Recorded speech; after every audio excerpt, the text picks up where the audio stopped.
This is another video in the series of Flip Your Pyramid, our book, possibly the last self-help book you'll ever need to read, and a series of Do discussions. that again because I was moving. Go ahead, start again. Okay. This is a series of videos we're doing for our book, Flip Your Pyramid, possibly the last self-help book you'll ever need to read. And it's Perry Niehaus with Dave Zuvik, just discussing some of the elements of it and what brought it about. And today we thought we would talk about intention versus law of attraction. And we've done a video about intention versus thought.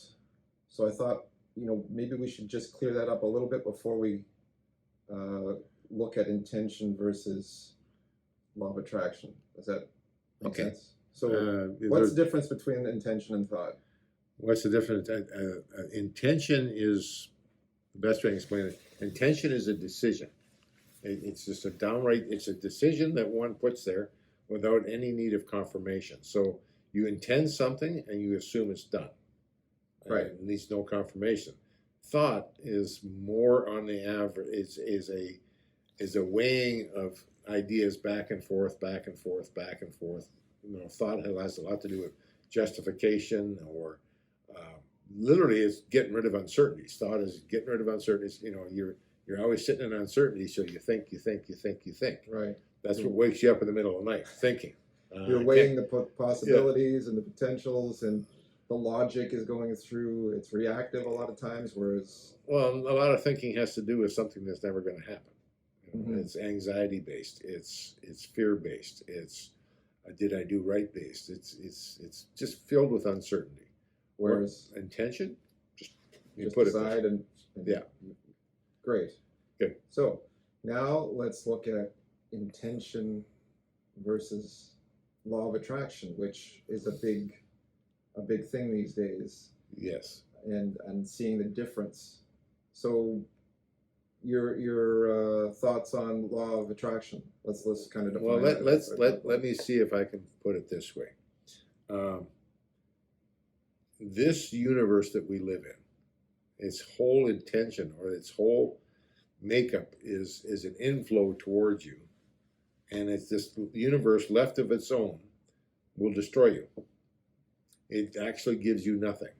There's a TV program that I've watched. It's called Earth, or the World After Man, and it goes through a period of 1 day or 3 minutes, 10 minutes, 1 day, 1 week, 1 year, 10 years, and so forth, and it just projects out what happens to the Earth after man. If man were to completely disappear, it goes through a series of decay and showing how everything that man put here disappears in a period of about 500 years. And it starts the minute man disappears. Okay. And that's the universe decaying everything. So if you think the universe is going to give you something, the universe is only going to give you pain and grief. That's all it's designed to give you. So the whole idea of the law of attraction is kind of a misnomer. So there is another word that's used in the self-help industry, and it's called manifestation.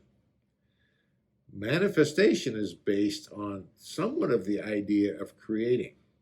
Okay, so the law of attraction and manifestation are completely opposite of each other.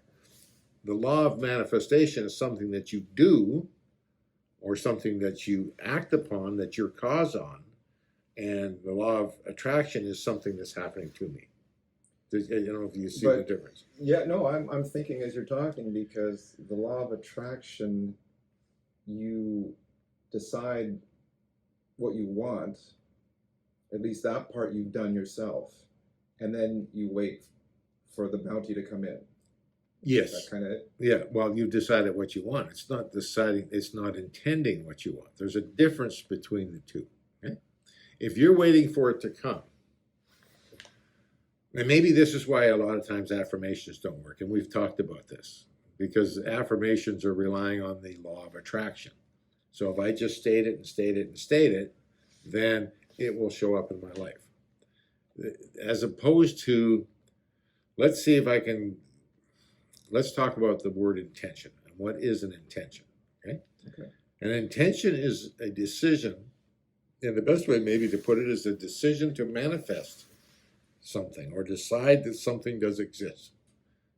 So, an intention is I don't know how to say this.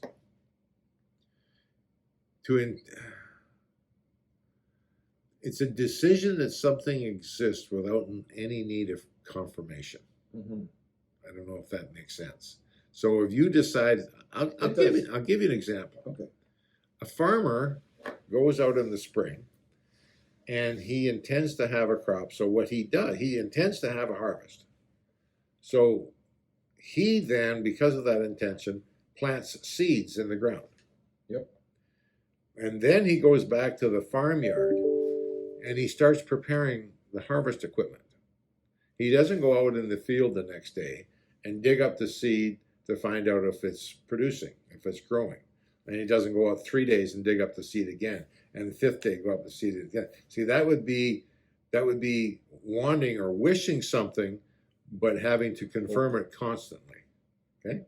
Where an intention is you're putting it there with no need of confirmation. The farmer then, after he plants, he intends a harvest. So he goes back to the farmyard, and he gets out the harvesting equipment, and he makes sure it's in a good state of repair.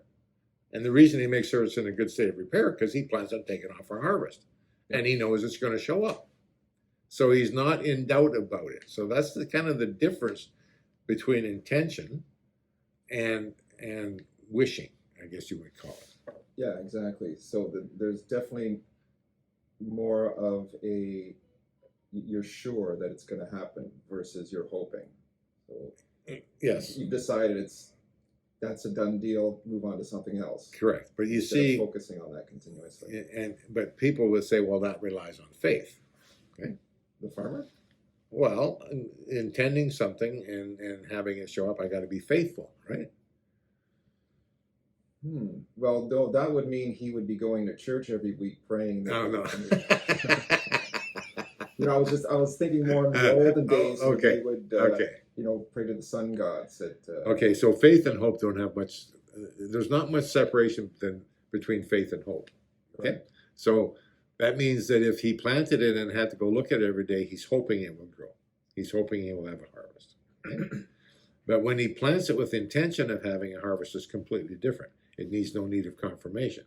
However, if that's one thing we can look at the farmer and say, but now how do I intend something in my life and have that same confidence that's going to happen? Right. Okay. Well, unless you understand the mechanism that allows this to happen, and you understand what is happening when you put an intention there, you're going to have to rely on hope, right? Or you're going to have to take my word for it, right? Yeah, you've got the confidence. It seems like you've got the confidence. You're on the top of the food chain when you've decided. If you're hoping, you're not on the top of the food chain. You're hoping somebody else is going to make sure it happens for you. Correct. So what gives you confidence? Where does the confidence come from? You decide. Well, the confidence comes from understanding the mechanism. If you understand something, how it works, right? If you understand how the chain and the sprocket on your bike work together, and your chain comes off, you have complete confidence you can put the chain back on.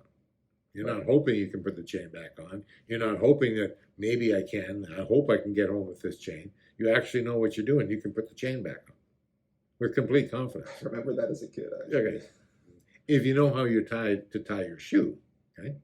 And now, remember when you didn't know how to tie your shoe when you were 2.5 and your shoelace come undone, you were kind of worried, am I going to be able to do what I want to do today because my shoe isn't tied and I don't know how to tie a shoe. Maybe I can tie my shoe. But by the time you're 6.5 and you don't know how to tie shoes, you can be out with your buddies playing soccer and your shoelace come untied and you squat down without even looking at your shoe while you're watching the play and tie your shoe with complete confidence. Okay? Very true. Okay, so you understood the mechanism of tying your shoe, so you had complete confidence. So if you have an understanding how manifestation happens in this universe, okay, then maybe you would have a complete understanding of how to put an intention there and get it.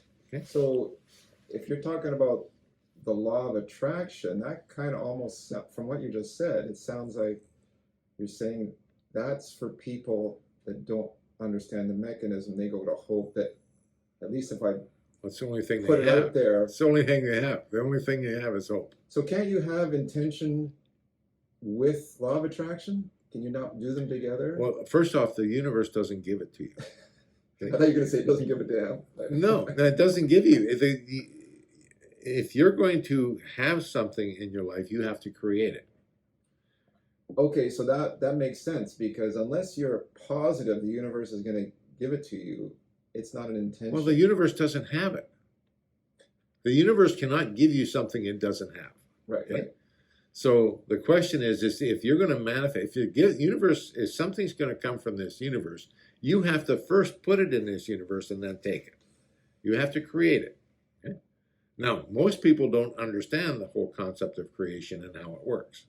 But when you understand the mechanism of creation and how we use intention to create, and you understand the actual mechanism, then you'll have complete confidence when you want to create something that you can do it. My granddaughter was famous at it. She could Right. create things out of nothing with full, complete confidence it was going to happen. Right? Tell me that story about the. Well, when my granddaughter was 3 years old, she watched The Littlest Mermaid. Right.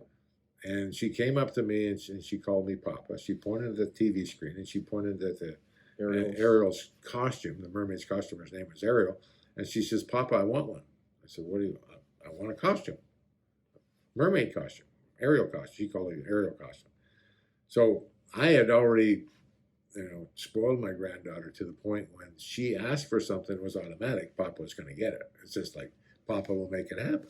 Yeah. So I went out for the next 2 weeks and I scoured every store and every costume store I could find, and there was no mermaid costumes anywhere. So I had to come home and tell my granddaughter that I couldn't find a costume. And she just said to me point blank, she says, Toys R Us. Like, no, just complete Toys R Us. So I decided, okay. You had been there already. I'd already been there. But when so I better do it again. So I went to Toys R Us. I didn't want to let her down. Really didn't want to let her down. So I go to Toys R Us. I go down up and down that costume aisle. I see nothing. And then I look up in a box, and about 3 racks up in this box, there's this little purple greenish, it's actually turquoise green, kind of looks like a mermaid tail sticking out of this box. Just the tip of it. So I got one of the store clerks to come over, and they got the ladder out and they took this box down, and here was this costume in there. It had no label on it, had no manufacturer's name on it, had no barcode on it, had no price tag on it. It was just this in a miscellaneous box. This miscellaneous costume was sitting in this miscellaneous box, and nobody knew where it came from. And so I offered to buy it and bought it for $30.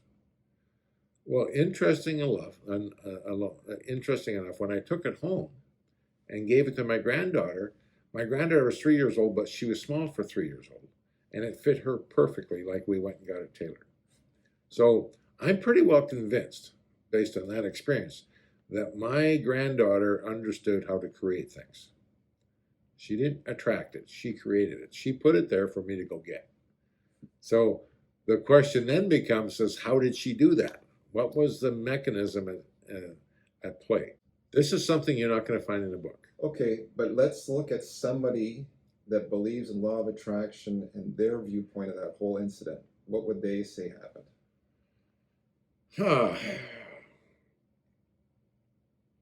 Well, they would say that the universe put it there. Right. And the universe gave it to them. And what caused, so she decided she wanted it so bad that the universe set it all up and put it there for her.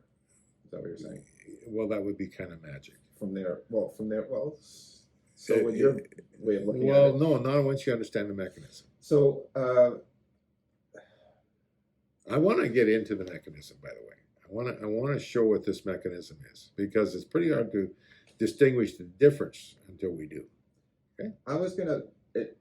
I'll propose something else and you can decide which is best way to go.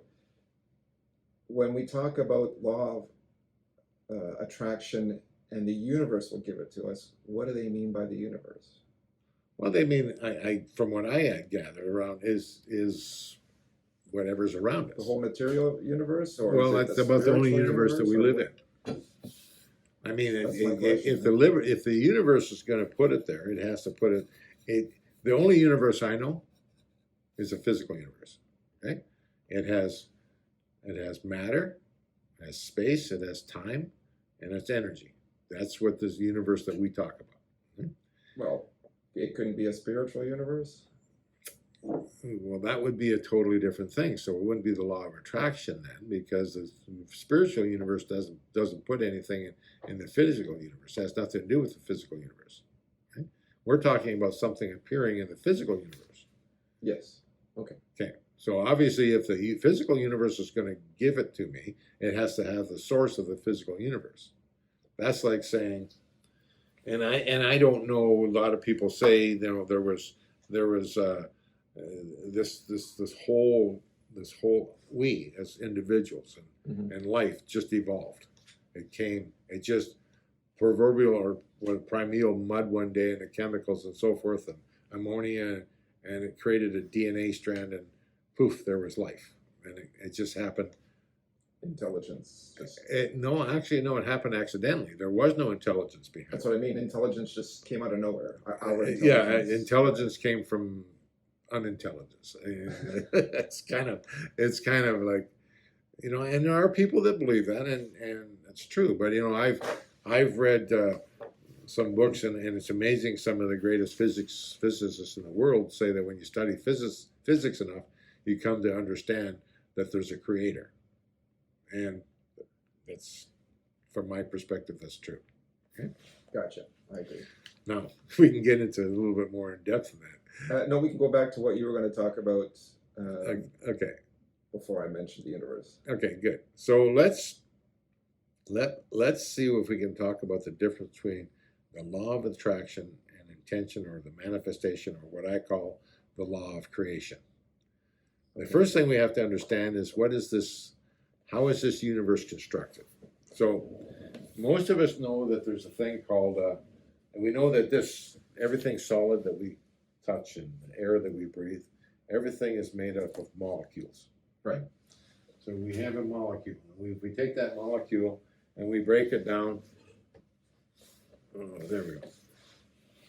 We find out that the molecule is built of an atom, and an atom has neutrons and protons. Okay, and around that neutron or proton are these little electrons that float around. Yes. Okay. Now let's assume that this is you, and let's assume that this is your wife, and your wife is the electron. Okay. Okay? And let's say that you're standing in the middle of the BC place. Okay? Yep. And your wife is spinning around BC place, the perimeter of BC place, the whole thing. Yep. Yep.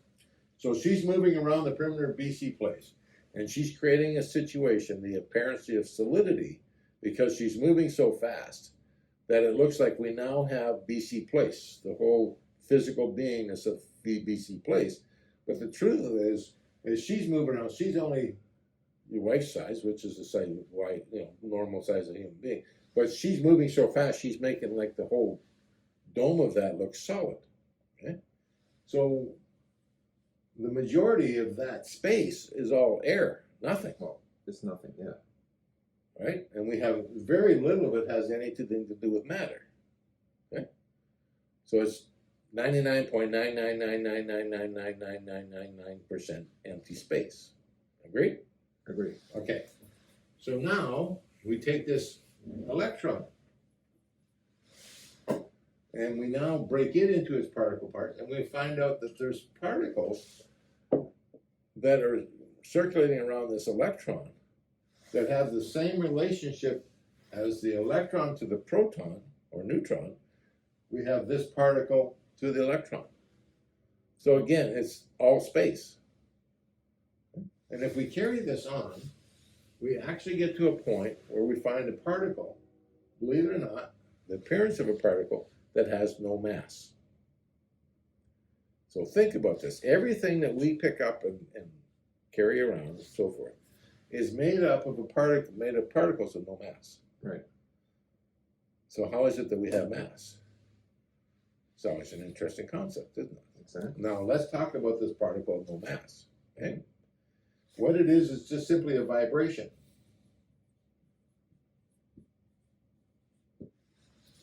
Right. Okay, so what's vibrating? It's got no mass. Okay? So what I've speculated, concluded, decided, cognated on, is just this particle is basically digital, and it's here on, and then it's not here. It's gone. And then it turns on, and then it's not here. And it turns on, and it's not here. So we have, at any given time, this universe is here and then not here, here, not here, here, not here, here, not here, here, not here. Look at it, trillions of times per second. And that's the vibration of this universe. Now, we were talking about creating something.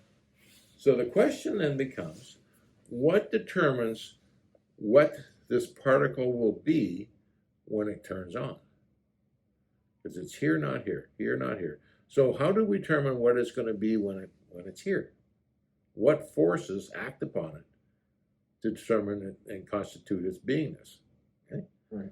And that is what we call intention. And I'm going to say this, intention is not a physical particle. Intention is not a brainwave. Intention is source is from the spiritual universe. And so when this intention, when we intend something, we are actually constituting or controlling what the universe is when it comes back on. Mm-hmm. It goes off, comes back on, goes off, comes back on, goes off, comes back on. So that's what intention is. Now, I'm going to get a little bit deeper here because and maybe this is too steep a grading for a lot of people. And you're not going to find this in the book. This is Well, something. you haven't found that anywhere. That's your Correct. right. Okay.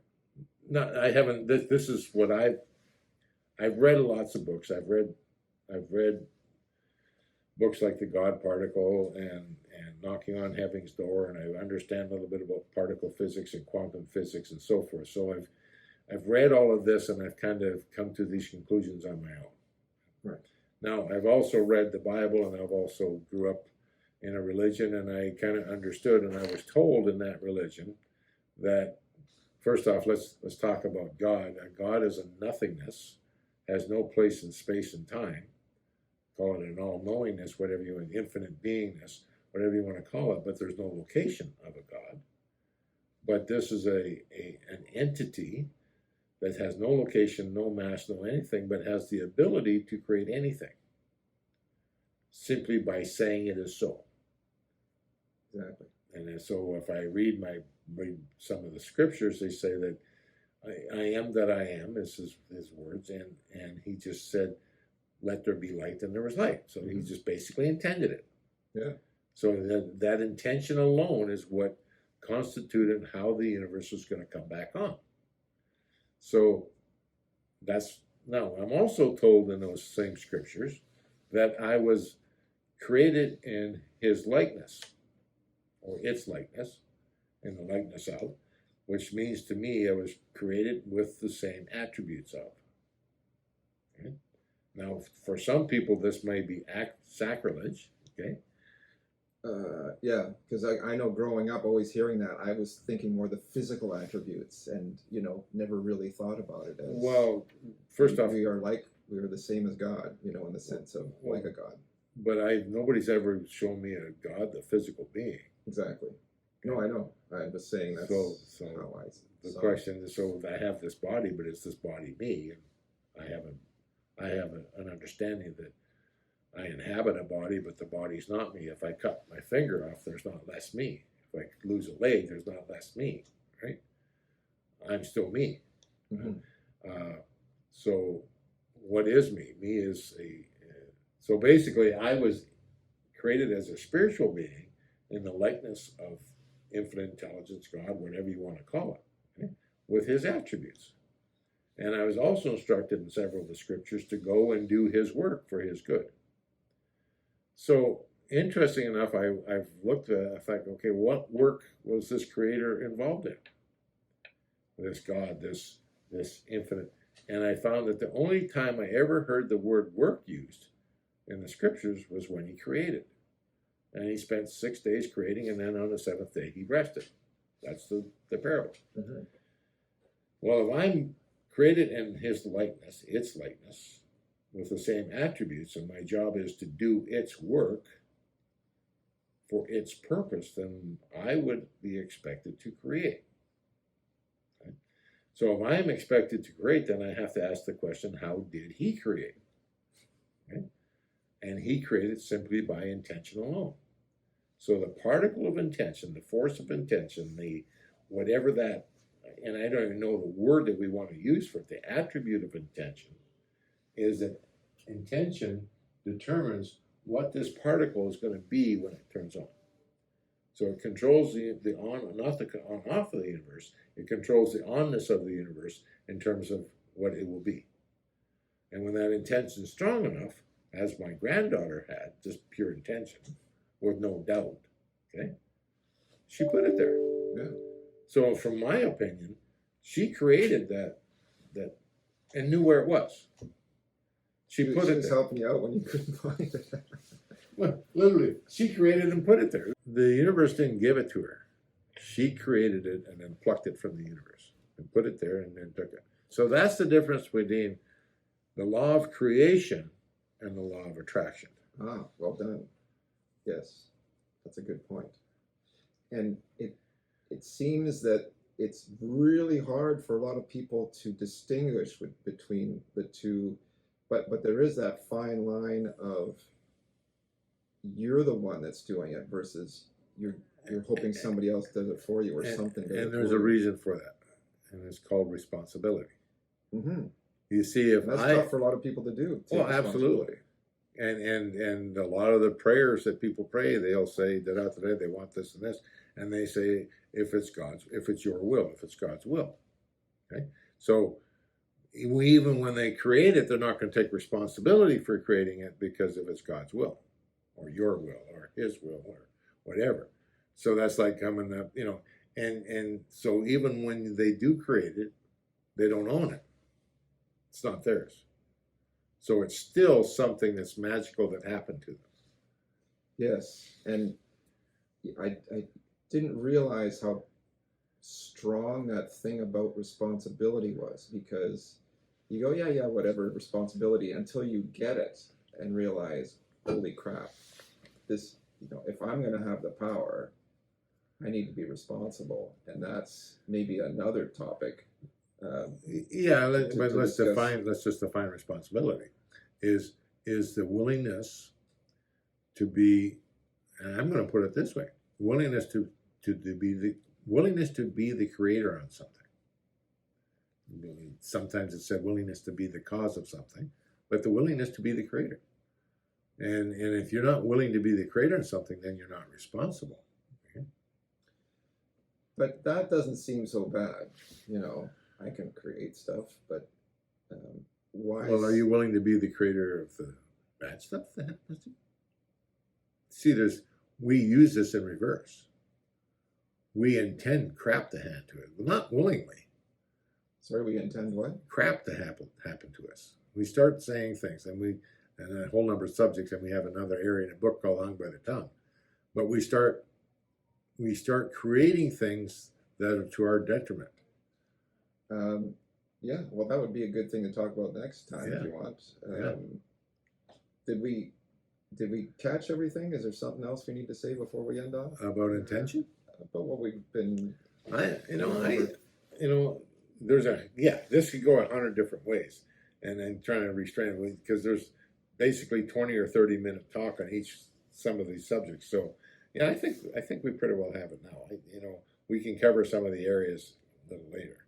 Okay, so that'll be it for today's talk, and we can look at maybe more on intention and responsibility.